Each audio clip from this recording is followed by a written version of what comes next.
Welcome back to another video for this particular series.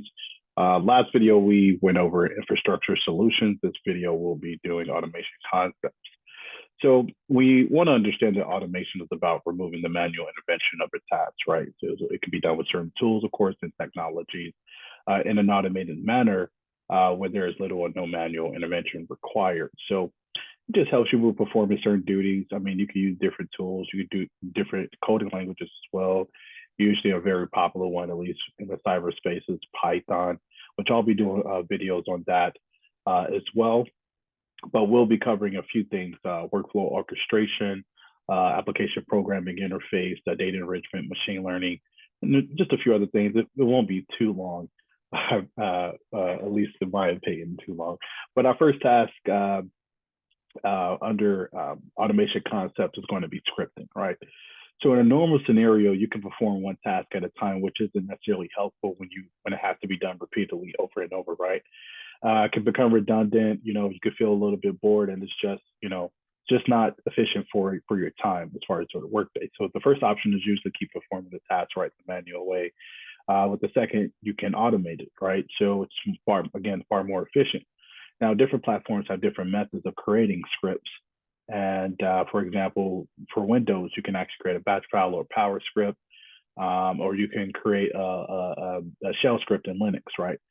So let's assume you have to find the system, right, or configuration in Windows, and you have several systems. So you can either keep manually collecting the information or simply run a batch file, right?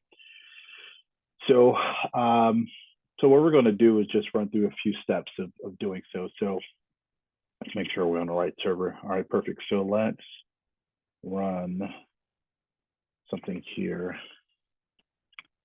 Right, let's open up Notepad. All right, so let's type this here. For the purpose of the video not being too long, I'm just going to speed you guys up on the other side of the command that I have to place here in the Notepad. All right, perfect. So I have the command here. As you can see, it's semi-lengthy, right?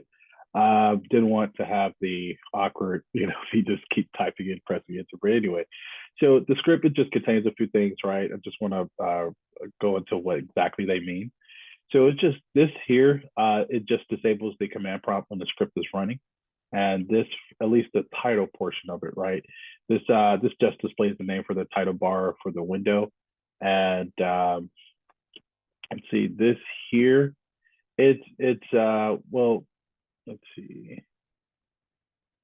Well, it should be a double, well, because technically this symbol here, but it's used for comments which are not displayed when a batch file is run.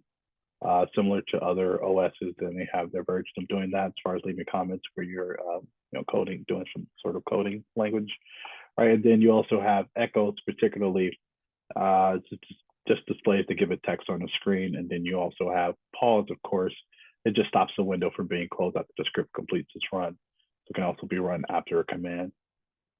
So let's see. So now we're just going to save the batch file, right? And then let's see, save as. I'm going to do all files.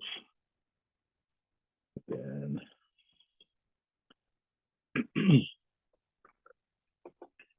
okay, perfect. All right, so now it's created on the desktop, so I'm just going to close out this window here. So I created the batch file. Now to run it, just got to double click on it here.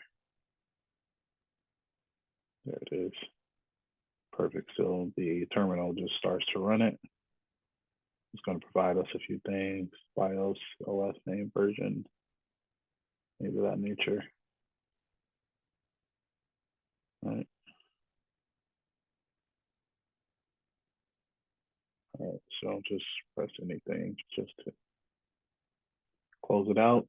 All right, perfect. So now we're going to get into workflow orchestration. So a workflow is just a set of series or tasks, right? Or activities that's performed in a sequence, right? For example, if you need to access your email account, you need to first log on to the messaging server, right? So this is just a simple workflow comprising of two activities in this case: log on first and then access your emails within your account. Now, orchestration is just putting things in different workflows to achieve the desired result, right? So in an IT environment specifically, we just need to first identify the workflows and then orchestrate them together. And orchestration sometimes can be confused with the term automation because they both have fundamental differences. And automation is just about a single task. For example, if you can automate a backup, or you could deploy an application using an automated method. And orchestration is just about putting together a series of tasks and different workflows to make it work to get the results that you're looking for. But yeah, that was how we